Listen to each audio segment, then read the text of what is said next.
எல்லாருக்கும் வணக்கம். நான் உங்களோட ஸ்ரீதர்.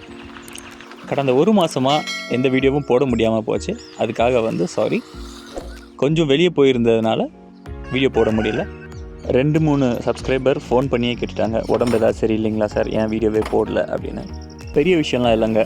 சம்மர் ஆச்சுன்னா குழந்தைங்க சம்மர் கேம்ப், ஸ்கூலில் நடத்துகிற சம்மர் கேம்பில் ஜிம்னாஸ்டிக்ஸ் கற்றுக்கிறதுக்காக சென்னைக்கு போயிருந்தாங்க. இந்த வருஷம் ஜிம்னாஸ்டிக்ஸ் மட்டும் இல்லாமல் மல்லர் கம்பம் அது மட்டும் கொஞ்சம் கான்சன்ட்ரேட் பண்ணி படிக்க போயிருந்தாங்க. அதனால் அதில் பிஸியாக இருந்ததுனால வீடியோஸ் போட முடியல. சரி, இன்றைக்கான வீடியோ எலக்ட்ரிக் வெஹிக்கிள் பஞ்சர் ஆச்சுன்னா அதை டயரை கழட்டி எப்படி பஞ்சர் போடுறதுன்னு பார்க்கலாம் வாங்க. எங்கள் வீட்டில் ஒரு எலக்ட்ரிக் வெஹிக்கிள் இருக்குது, 2 வீலர். இது நம்ம 5 மணி நேரம் சார்ஜ் போட்டோம்னா ஒரு 120 கிலோமீட்டர் போயிட்டு வரலாம். இந்த வண்டியை தான் நான் செஞ்சுக்கு எடுத்துகிட்டு போகிறதுக்கு பயன்படுத்திடுவேன். ஒரு 1.5 வருஷமாக இதை யூஸ் பண்ணிகிட்ருக்கோம். எந்த பிரச்சனையும் இல்லாமல் நல்லா தான் இருந்துச்சு. இந்த மாடல் ஹீரோ எலக்ட்ரிக் NYXERன்ற மாடலு. இது எதுக்காக செலக்ட் பண்ணி எடுத்தோன்னா, இந்த சீட்டை நம்ம அப்படியே தள்ளி வச்சுக்கலாம். மாட்டுக்கு தீவனம், முயலோட தீவனம், அதுக்கப்புறம் முயல் சண்டையான விற்கிறதுக்கு கொண்டு போகிறதுக்கு முயல் கூண்டு அதெல்லாம் வச்சு எடுத்துகிட்டு போகிறதுக்கு நல்லாவே வசதியாக இருக்குது, பின்னாடி சீட்டு தூக்கிட்டதுனால.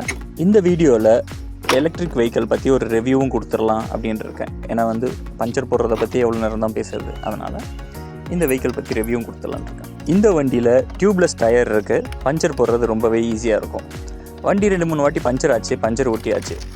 கடந்த ஒரு மாதமாக டெய்லி காற்று இறங்கிட்டு இருந்துச்சு. நானும் டெய்லி காற்று அடித்து ஓட்டிகிட்டு இருந்தேன். திடீர்னு பார்த்தா ஒரு நாள் டயர் அப்படியே கழண்டுருச்சு. சரி, இது என்னடா பண்ணலாம் அப்படின்னு பார்த்தா, இந்த டயரை கழட்டவே முடியல. ஒரு ஒயர் இருக்குது, அந்த ஒயர் எங்கடா போகுது அப்படின்னு தேடி பார்த்தா அது உள்ளுக்குள்ளே கண்ட்ரோலருக்கு போய் ஜாயின் ஆகுது. சரி, இந்த இடத்துல இருந்து இதை அவுத்து விட்டால் மட்டும்தான் இந்த வீலை தனியாக கழட்ட முடியும்.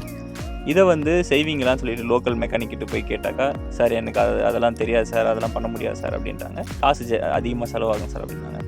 அவங்களோட தயக்கம் எனக்கு புரிஞ்சுது. ஏன்னா இதில் ஏதாவது அவங்க தெரியாமல் நோண்டி வச்சுட்டாங்கன்னா வண்டி ஸ்டார்ட் ஆகாது. என்ன நோண்டினாங்கன்னு சர்க்யூட் டயக்ராம் பார்த்தா மட்டும்தான் கண்டுபிடிக்க முடியும். இல்லைனா ஒன்றுமே கண்டுபிடிக்கிறது ரொம்ப கஷ்டமாக இருக்கும். ஸோ அந்த ஒரு காரணத்தினால லோக்கல் மெக்கானிக் யாருமே இதை கை வைக்க மாட்டேன் சொல்லிட்டாங்க. சரி, இதை டயர் மாற்றுறதுக்கு நம்ம இங்கேருந்து 15 கிலோமீட்டர் எடுத்துகிட்டு போகணும். டயர் அவுந்துடுச்சு, அதை தள்ளிட்டு போகிறது ரொம்ப கஷ்டம். ஒரு டாடா ஏஸ் வச்சு வண்டியை தான் எடுத்துகிட்டு போகணும். சரி, நம்ம ட்ரை பண்ணி பார்ப்போமே, என்ன தான் இருக்குது அப்படின்னு சொல்லி கழட்டி பார்ப்போமே. உள்ளே கழட்டி பார்த்தாக்கா இந்த போல் அந்த ஆரஞ்சு கலர் ஒயரு வீலிலேருந்து அப்படியே ஸ்ட்ரைட்டாக வருது. அது மேலே கண்ட்ரோலர் கூட கனெக்ட் ஆகிருக்கு. கண்ட்ரோலரில் அது 3 ஃபேஸில் வருது போல். ப்ளூ, எல்லோ, க்ரீனு அது பெரிய ஒயரு அதுக்கு ஜாயின் ஆகிருக்கு. அதுக்கப்புறம் சின்ன ஒயரு, லைட் ஒயர் மாதிரி சின்ன ஒயர். ஏன்னா பிரேக் பிடிச்சா மோட்டர் நிற்கிறதுக்காக அந்த சென்சார் ஒயர் எல்லாமே அது கூட இருந்துச்சு. சரி, அது எல்லாமே எப்படிடா கழட்டான் அப்படின்னு பார்த்தா, ஒவ்வொரு வண்டிலையும் ஒவ்வொரு விதமாக இருக்குது. யூடியூப்ஸில் நிறைய வீடியோ பார்த்தேன், அதில் இருந்த மாதிரி இங்கே எதுவுமே இல்லை. ஆனால் இது கழட்டுறதுக்கு இது ரொம்ப ஈஸியாக இருந்துச்சு. மற்ற வண்டியிலலாம் ஸ்க்ரூ ட்ரைவர் வச்சு கழட்டுற மாதிரி இருந்துச்சு. இதில் ஜஸ்ட்டு கிளிப்பு மாதிரி இருக்குது. கிளிப் அவுத்துட்டு நம்ம அப்படியே பிடிச்சி இழுத்துட்டாவே அது வந்துடுச்சு. அதுக்குள்ளே அவங்க அதை நல்லா டைட் பண்ணி வச்சுருந்தாங்க. அதை நம்ம வேஸ்ட் பண்ணாமல் எப்படி எடுக்கலாம்னு பார்த்தா, ஒரு பின்னை வச்சு நம்ம உள்ளே குத்தி எடுத்தோம்னா அதை அழகாக நம்ம எடுத்துடலாம். அந்த ஒயரை எல்லாம் கழட்டி விட்டுட்டு அதுக்கப்புறமா அதை ஒரு டேப் வச்சு சுற்றி வச்சுட்டேன். ஏன்னா ஒயர் பிரியாமல் இருந்தால் தான் நம்ம அந்த சின்ன ஓட்ட வழியை இழுக்கும்போது கஷ்டம் இல்லாமல் வரும். எல்லா பக்கமும் தாமிரப்பூ மாதிரி விரிஞ்சிருந்துச்சுன்னா இழுக்கிறது ரொம்ப கஷ்டமாக இருக்கும் சொல்லி அதுக்குள்ளே ஒரு ஒயர் போட்டு வச்சுட்டேன். அதுக்கப்புறம் தான் ஞாபகம் வந்துச்சு, சரி இது உள்ளேருந்து வெளியேருந்து இழுக்கும்போது இவ்வளோ கஷ்டமாக இருக்குது, இது மறுபடியும் உள்ளே சொருவது எப்படி இவ்வளோ கஷ்டமாக இருக்கும் அப்படின்றதுக்காக சரி இது என்ன பண்ணலான்னு அது கூட ஒரு கயிறு ஒன்று கட்டிக்கலாம். கயிறு ஒன்று கட்டிட்டு நம்ம இழுத்தோம்னா அந்த ஒயர் இருக்கிற இடத்துல கயிறு இருக்கும். மறுபடியும் அந்த கயிறை நம்ம மேலே பிடிச்சி ஊற்றினா ஒயர் மேலே வந்துடும். கஷ்டம் இல்லாமல் பண்ணிடலாம் அப்படின்றதுக்காக ஒரு கயிறு கட்டி வச்சுட்டாங்க.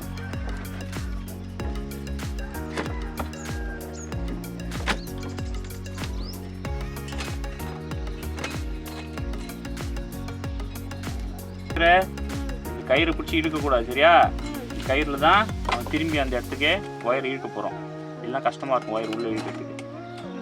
என்னடா இங்கே ஒயரு இங்கே இருக்குது அப்படின்னு சொல்லி விட்டுறாத, சரியா? ஃபஸ்ட்டு வீல்லேருந்து போகிற அந்த ஒயரை லூஸ் பண்ணி ரிலீஸ் பண்ணி எடுத்துட்டாங்க.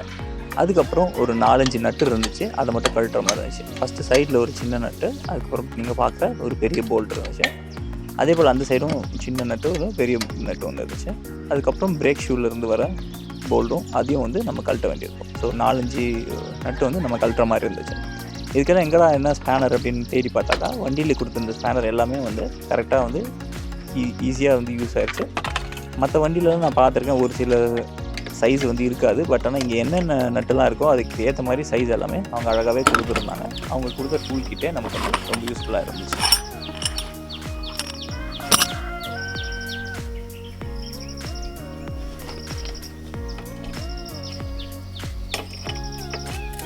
வீலில் மொத்தம் 2 பக்கமும் 2 நட்டுன்னு சொல்லி 4 நட்டு. அதுக்கப்புறம் பிரேக் ஷூவில் வந்து 2 நட்டு இருந்துச்சுங்க. ஒன்று வந்து அந்த பிரேக் ஷூ எங்கேயுமே நகராமத்துக்கு ஒரு நட்டு இருந்துச்சு. அதுக்கப்புறம் அந்த லிவர், பிரேக் ஷூவோட லிவர் வந்து நம்ம பிடிச்சா வந்து பிரேக் அமுக்குறோம், அந்த இன்னொரு நட்டு இருந்துச்சு. ஸோ அது எல்லாமே நம்ம வந்து ரிலீஸ் பண்ணி எடுத்து வச்சுட்டா தான் வீலை வந்து தனியாக கழட்டி நம்ம வெளியே எடுக்க முடியும். அந்த மோட்டருக்கு போகிற ஒயர் எடுக்கிறதாங்க கொஞ்சம் கஷ்டமான வேலை. மற்றதெல்லாம் சாதா வண்டி கழட்டுற மாதிரியே தான் ஈஸியாக நம்ம கழட்டிக்கலாம். இந்த வீல் வந்து நான் கழட்டினதுக்கப்புறம் தான் பார்த்தேன், அது அவ்வளோ வெயிட்டாக இருந்துச்சு, தூக்கவே முடியல, பயங்கர வெயிட்டாக இருந்துச்சு. சரி, இந்த வண்டியை 1.5 வருஷமாக ஓட்டிகிட்டு இருக்குமே, அது எப்படி இருக்குது அப்படின்னு சொல்லி ரிவ்யூ கொடுக்கலாம். இந்த வண்டியை யாரெல்லாம் வாங்கலாம் அப்படின்னு நான் சொல்லிடுறேன். இந்த வண்டி நான் வாங்கும்போது 1,03,000 வந்துச்சுங்க ஃபுல் காஸ்ட்டு. ஸோ அது வந்து நம்ம பெட்ரோல் வந்து டெய்லி நம்ம எவ்வளோ செலவு பண்ணுறோம் அதை பொறுத்து வந்து அது ரிட்டர்ன்ஸ் வந்து எவ்வளோ நாளில் வரும் அப்படின்னு இருக்குது. எனக்கு வந்து என்கிட்ட வந்து கார் தான் இருந்துச்சு, என்கிட்ட பைக் இல்லை. அதனால் வந்து எனக்கு காரில் ஒரு நாளைக்கு நான் செஞ்சுக்கு போயிட்டு வந்தேன்னா ஒரு 300 ரூபா எனக்கு செலவாகிற மாதிரி இருந்துச்சுங்க. இந்த வண்டி வாங்குறதுக்கு முன்னாடி செஞ்சுக்கு வாரத்துக்கு ஒரு வாட்டி வெள்ளிக்கிழமை மட்டும் போயிட்டு வருவாங்க. அப்போ வாரத்துக்கு ஒரு 300 ரூபா வந்து பெட்ரோலுக்கு செலவாகும். ஆனால் வந்து இந்த ஹேர் ஆயில் நம்ம கொரியர் அனுப்ப ஆரம்பித்ததுக்கப்புறம் வந்து டெய்லி வந்து கொரியர் போய் போடுற மாதிரி இருந்துச்சு. முதல்ல வந்து வாரத்துக்கு 2 வாட்டி போடுற மாதிரி இருந்துச்சு. அதுக்கப்புறம் டெய்லியே போடுற மாதிரி இருந்தது, கஸ்டமரால் வெயிட் பண்ண முடியல அப்படின்னு சொல்லி. ஸோ அந்த மாதிரி டெய்லி நம்ம 300 ரூபா போட்டு போடணும்னா நமக்கு வந்து இது வந்து சரிப்படாது அப்படின்னு சொல்லிட்டு கர்நாடகா தான் இந்த ஐடியா கொடுத்தாங்க. எலக்ட்ரிக் வெஹிக்கிள் வாங்கிக்கலாம். ஆஸ்கர்மா இங்கே பாரு, இந்த மாதிரி பெருசாக 2 இருக்கும் பாரு. ஏய் வண்டி இல்லைடா, வண்டியில் ஃப்ரண்ட்லடா இன்னொன்று இருக்கும் பாரு.